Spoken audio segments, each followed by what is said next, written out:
Hello बच्चों, let's read the question. The question says read the following extract and answer the questions or complete the sentence that follow. और हमारे पास extract क्या है? Ramlal stood rooted to the ground, his head bowed low with the weight of grief and shame. Ramlal वहीं जमीन पे खड़े के खड़े रह जाते हैं और उनकी जो वेट है, wait of grief and Shem, उनका जो सर है वो झुक जाता है शर्म की वजह से. The flames of sacred fire slowly died down.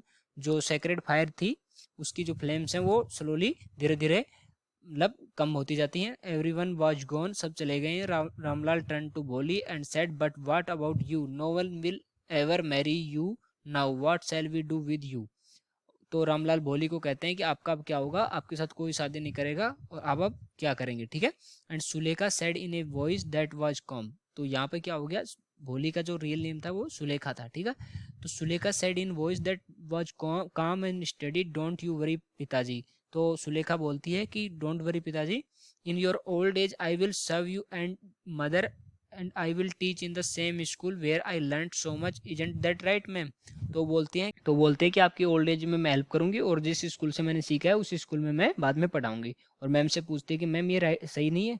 The teacher had all along stood in a corner. तो teacher watching the drama, teacher corner में खड़ी होकर ड्रामा जो चल रहा था उसको सब सुन रही थी. यस भोली of course she replied, and in her smiling ice was the light of deep satisfaction that an artist feels when contemplating the completion of her masterpiece.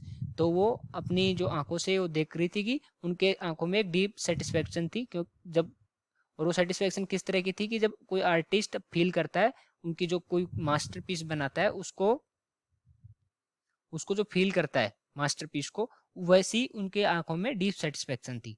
तो अब हमसे क्वेश्चन पूछा है, Ramlal stood rooted to the ground because he was moved by what he heard, was influenced by Bholi's word, was in state of shock, was in an immovable position.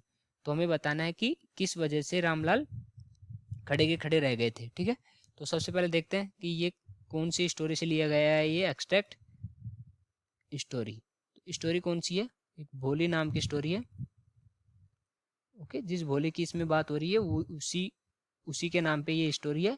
और इनका जो real name है वो क्या होता है? Real name Sulekha. ओके. और यही इस जो स्टोरी है इसमें मेन कैरेक्टर में होती है.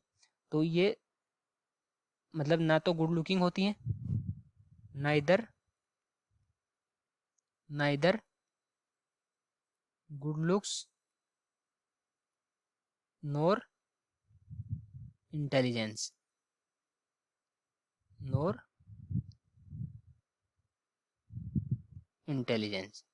तो इनमें ना तो गुड लुकिंग होती है, ना ही इंटेलिजेंट होती है. इस वजह से इनकी जो शादी है उसके लिए इनके जो पिताजी हैं रामलाल वो वरीड रहते हैं, ठीक है. तो जब ये स्कूल इनके गांव में जब प्राइमरी स्कूल खुलती है, प्राइमरी स्कूल, तो ये स्कूल में चली जाती हैं और उनके स्कूल में एक टीचर होती हैं. उन टीचर की हेल्प से ये काफ़ी bold and bold and confident girl बन जाती है, ठीक है. Bold and confident. तो ये भोली से सुलेखा बन जाती है, कॉन्फिडेंट गर्ल. तो इनके जो फादर हैं वो इनकी शादी तय करते हैं किससे? विशंबर से.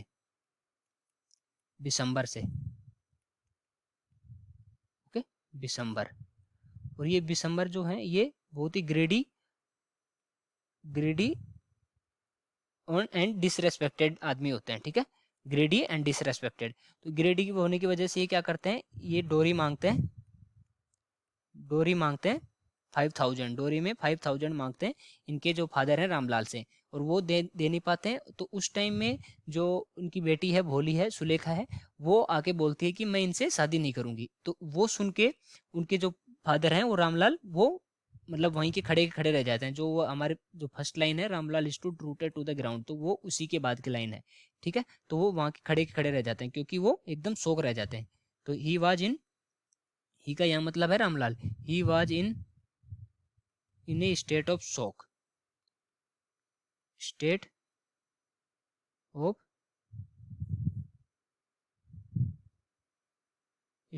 शॉक.